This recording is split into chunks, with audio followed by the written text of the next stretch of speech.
My wife said, "Divorce papers are here. Sign now." I replied, "I know about your boss."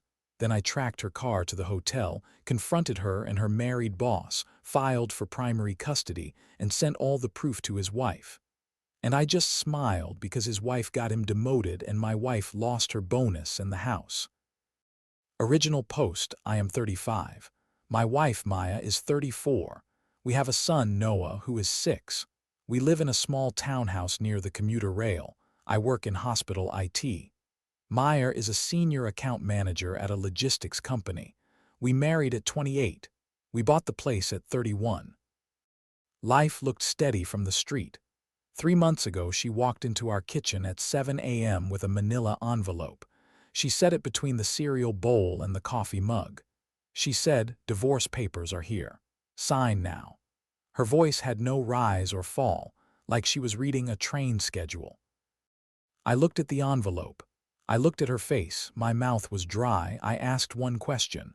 "Why?" She said, "We are done. Best for both of us." I said, "Since when?"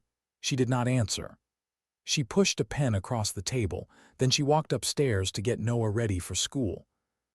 The silence after she left for work was loud. I opened the envelope. The petition was stamped. The filing date was that morning, 6:42 a.m. The courier slip said delivered at 6:58 a.m. The signature for receipt was hers.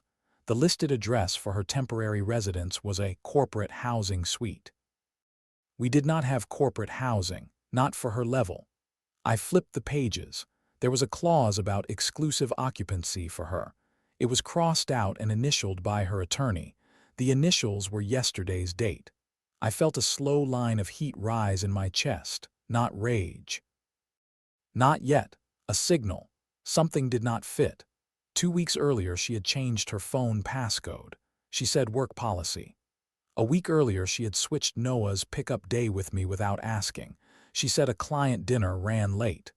The night before the envelope, she came home after midnight and showered right away. She said she spilled wine. She smelled like a hotel hallway, fake lemon and soft carpet. I put the papers back in the envelope. I did not sign. I put the envelope in a drawer with the birth certificates. I took out a yellow legal pad. I wrote dates and times. I marked what she said and what happened. I pulled our bank and credit card statements. We used one joint card for groceries and gas. She had her own card for personal stuff. But I saw a new charge on the joint one. A rideshare to an address labeled Harbor Suites. Another charge 2 days later at a wine bar in the same block. I printed both. I printed the courier slip from the envelope. I took photos of each page and saved them to a folder with a bland name. No yelling, no scene. I booked a consult with a local family lawyer for the next day. I left work at lunch. I did not tell anyone why. I asked the lawyer about custody, about the house, about finances. I asked if I should sign. He said no. He said we would respond through him. He said, "Document everything. Do not confront until you have proof. Protect your money. Keep normal routines for your child." I wrote his words on the pad. That night I said nothing to her. We ate pasta in near silence. Noah told us a joke from school. He laughed at his own punchline. She smiled at him, not at me. I washed the dishes while she scrolled her phone with her back to me. The old feeling I had when I knew a server was about to fail ran up my arms. You cannot stop the crash. You can only make a backup and pull logs. I made one more plan. There was a shared iPad in the house. We used it for cartoons and recipes. It still had my Apple ID signed in. I turned on Find My for our family car. That feature had been off. It was legal. It was our car. I set it to log locations when it hit home Wi-Fi. I put a small spiral notebook in my backpack. I set 3 alarms on my phone. I slept 4 hours and called it a night. Update 1: the next evening she said she had a late client dinner. She left at 6. She wore a black dress I had not seen in months. She said not to wait up. I put Noah to bed.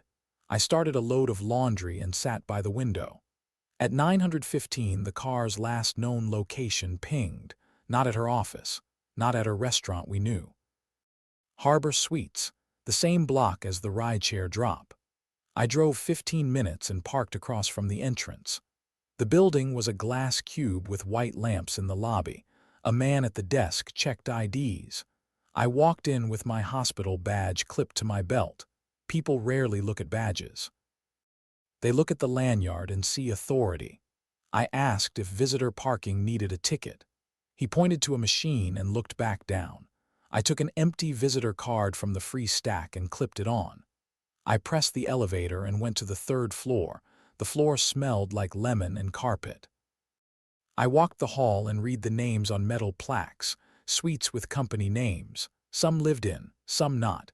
At the end of the hall I saw a door propped with a folded takeout menu. A voice came from inside, laughing. A woman, then a man. The man's voice was low and smooth. I could not hear words, just tone. Easy, familiar. The door opened a few inches as I walked past. The woman stepped out. Maya. She stopped. She took a half step back. Her eyes widened and then went blank. She said, "What are you doing here?" I looked past her shoulder. The man stood near the island counter with 2 glasses of red wine. His jacket hung on a chair. He wore a shirt with the logistics company logo. I knew him from a company picnic last year. His name was Brandon, operations director, married, 2 kids. He had helped Noah reach the top of the inflatable slide that day. I kept my voice flat. I said, "We have a child at home. You said a client dinner." I held up the legal pad. I held up the printouts, rideshare, hotel, courier slip, the address on the petition. I set them on the floor in the doorway. I did not step in. I did not raise my voice. I did not ask why. She reached for the papers. Her hand shook.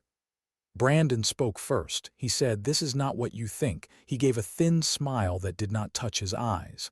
I looked at him the same way I look at an error log, line by line. I said nothing to him. I looked back at Maya. I said, "You brought divorce papers into our kitchen at breakfast and told me to sign now. You also put this address as your temporary residence." I pointed at the plaque on the wall. Harbor Suites, Unit 317. The number matched the rideshare drop. Her face crumpled and then tried to smooth. She said, "We were on a break. We were done. It happened fast. It means nothing."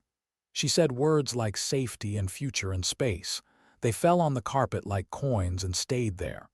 Brandon took a step forward. He said, "Let's be adults. No need to make a scene." I said, "There is no scene. There is a record." I bent, picked up the papers, and slid them back into the envelope. I said, "I will communicate through my lawyer. You will too. Do not come home tonight. I will send the custody proposal by morning." She reached out and touched my sleeve. I stepped back. She whispered, "Please." I said, "Put it in writing." I looked at Brandon and said, "Your wife needs the truth." He looked away. His jaw moved. He did not speak. I turned and walked out. I took the elevator down. The man at the desk looked up, bored. Outside the glass, I let the cold air hit my face. I put the envelope on the passenger seat and drove home. I sat in the driveway and listened to the washing machine finish its cycle. Then I went inside and moved the clothes to the dryer and wiped the counters. Routine is a rope you can hold. Update 2 at 8 a.m. I met my lawyer and filed a response. We asked for temporary primary custody. We asked for exclusive use of the townhouse due to continuity for Noah. We asked for exchanges at the police station lobby. We asked for a financial restraining order on joint accounts. We attached an affidavit with the address of the suite and the evidence of the rideshare and the courier slip. My lawyer said, "Good, quiet and clean." I called my bank and moved half of our savings to a new account. I set up a new direct deposit. I froze my credit. I removed Meyer as an authorized user on my card. I opened a file for all communication, only email, no texts. The subject lines were short and plain. Noah pickup 330. School conference Thursday. Medical bill. I forwarded every message to my lawyer. I sent one email to Brandon's wife, Claire. We had met at the picnic.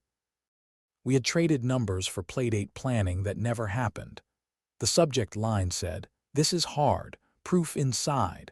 The body said, "I am sorry to send this. If you want me to stop, say so." I attached the screenshots, the ride share, the building name, the photo I took of their door with the unit number. I waited. She wrote back, "Thank you, I wondered, I will handle it."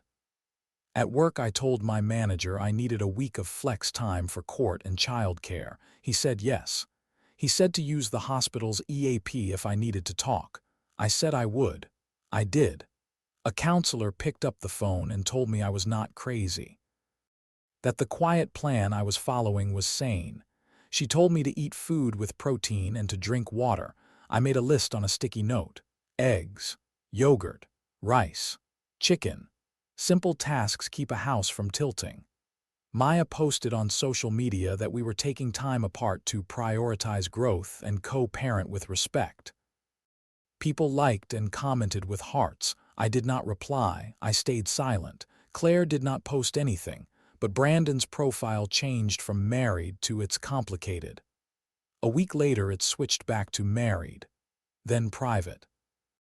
I learned from Claire through one short email that he had denied, minimized, and then confessed. They started couples therapy. He slept in the guest room. She said I did not need to know more. She was right. Maya tried to control the story with friends. She told a few that I had blindsided her with legal aggression. She said I refused counseling. One friend texted me. I wrote back one sentence. "All future questions should go to my lawyer." That friend went quiet. 2 others reached out later and said they were sorry. They had seen the evidence. They had heard both sides. They were not taking sides. That was fine with me. I was not building a jury. I was building a steady life for Noah. HR at her company got involved, not because of me, because Claire filed a report. Brandon was a director. Maya reported to a manager in his chain. The company had a strict policy. The investigation moved fast. Brandon was put on leave. Maya was moved to a different client list. 2 weeks later, Brandon was demoted and transferred out of state. Maya received a final written warning and lost her quarterly bonus. She told me this in an angry email at 2 a.m. She said I ruined her career. I replied with one line, "Please keep communication about Noah." The court granted temporary orders. I kept the townhouse. She got 3 evenings a week and every other weekend with exchanges at the police lobby. No new partners during parenting time. All pickups on time. No exceptions. Her lawyer tried to push for nesting in the house. The judge said no, too much conflict. He said stability mattered. He looked at me and said, "Follow the orders to the letter." I nodded. I changed the Wi-Fi password, the streaming passwords, and the garage keypad code. I made a simple budget and taped it inside a cabinet. I sold a few things we did not need. A second TV, an old coffee grinder. I kept receipts and put them in a folder. I started meal prepping on Sundays. I taught Noah how to crack eggs. We made a mess and cleaned it up. He laughed when shells slipped into the bowl. We fished them out. He called them crunchies. We washed our hands and called Grandma. By the end of the month, the noise died down. People stopped asking. The house settled into a new shape. There were toys on one side of the living room and a stack of folded laundry on the other. There was a calendar on the fridge with colored blocks for custody days. There was peace in doing the next thing on the list. Update 3, 6 weeks after the ultimatum, Maya asked to talk outside the schedule. She wrote, "We owe each other a face-to-face." I wrote back, "We can talk after Noah's exchange in the station lobby, 15 minutes. She agreed. She arrived early, hair pulled back, eyes tired. She crouched to hug Noah. He showed her a paper airplane he had made. She smiled in a soft, real way.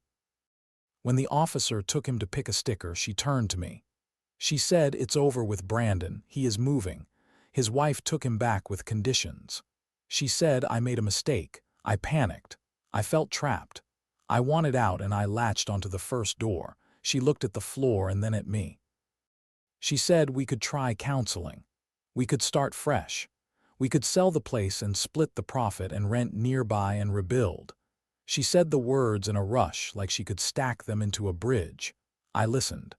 I kept my hands in my jacket pockets to keep them from shaking. I thought of the envelope on the cereal table. I thought of a pen pushed across wood with no talk. I thought of my son's face when he asked why Mommy sleeps somewhere else now. I kept my voice even. I said, we are parents now. That is the relationship we have. We will be civil. We will communicate about him. We will follow the orders. We will not discuss us again. She blinked fast. She said, please. I said no. She said, I regret it. I said, I accept that you regret it. That does not change what I have to do. She nodded. Her mouth trembled. She asked if she could hug me. I said no. She nodded again and wiped her face with the back of her hand. The officer brought Noah back with a sticker and a tiny toy badge. We set the next pickup time. She took his hand and they walked out into the sun. I sat on the bench for a minute and looked at the vending machine until the letters blurred and then came back into focus. Then I went home and folded laundry. Final update: it has been 7 months since the envelope. The divorce is final. We signed at a long table in a quiet room. No raised voices, no big speeches, just pens. The judge asked if we understood the terms. We both said yes. We walked out. We went to different elevators without touching the same air. Noah is doing well. He is in 1st grade now. He reads short books and sounds out big words with slow care. He asks simple questions with heavy weight. Why do some moms and dads not live in the same house? I say, because some grown-ups work better in 2 places than in 1. Are you mad at Mommy? I say, I am focused on being your dad. Did I do anything wrong? I say, no, never. You are good. You are loved. These answers are true and soft. He hears them and nods and asks if we can have pancakes on Saturday. My routines are steady. I work. I pick him up. We cook simple meals. We clean up together. I take him to the park. On the weeks he is with his mom, I go to the gym and fix small things in the house. I replaced the noisy bathroom fan. I patched a nick in the stair wall. I planted basil in a pot by the window. It smells like a clean start when I brush it with my hand. Maya moved to a smaller apartment across town. She kept her job, but the promotion track is gone. That is her story to live. I do not follow the details. When we meet for school events, we sit near each other and clap at the right times. We exchange boring facts, shoe sizes, teacher notes, dentist dates. When she drops Noah off, she sometimes looks like she wants to say more. I hold the boundary and smile and say, see you Thursday. It is simple. It is enough. Brandon took the transfer. Claire kept the house. They are trying to fix what is left. She sent one email 3 months ago. It said, thank you for sending proof without drama. It helped me act. I wrote back, I wish you and your kids steady days. We will not talk again. We have not. The money is tighter, but the math is honest. I keep a whiteboard with dates and bills. I cross off boxes. I pack lunches at night so mornings are easy. I keep a freezer bag of pancake batter for quick breakfasts. I buy shoes 1 size up and keep them in the closet with a sticky note. I learned that future planning can be a small kindness to your own tired self. Some people think revenge is a loud act, a public blast, a big speech. For me, it was a list. It was documents in a folder. It was silence used like a clean edge. It was telling the right person the truth one time and then stepping back. It was giving my son a calm house when my own head was noisy. It was declining the urge to yell and picking up a pen instead. Sometimes I opened the drawer with the important papers: birth certificate, passport, final decree. On top is the first manila envelope Maya slid across the table. The corner is bent now. There is a small coffee ring on the flap from that morning. I do not keep it out of bitterness. I keep it because it is the first page of a file that ends in steady ground. It is a marker. It says, this is when you decided to act like the person Noah needs. I thought the ultimatum would break me. It did not. It forced me to look straight at the life I was living and choose a different one. It taught me that dignity can be quiet and heavy and still. It taught me that a boundary is not a wall. It is a door you close and lock for good reason. On the other side is a child doing homework at the table while rice cooks and a fan hums and the house smells like basil. Last week, Noah asked if we could invite a friend from class for a playdate. I texted the parent. They came over. The boys built a fort from couch cushions. They laughed so hard they fell over. I made popcorn. I had to vacuum later. It felt like a good problem to have. Later that night, after I tucked him in, I stood in the kitchen and looked at the clean counters and the stack of lunch containers drying by the sink. I took the envelope from the drawer and slid it behind the final decree, not to hide it, to put it in order. Then I closed the drawer and turned off the light. The house was quiet. It was not empty. It was enough.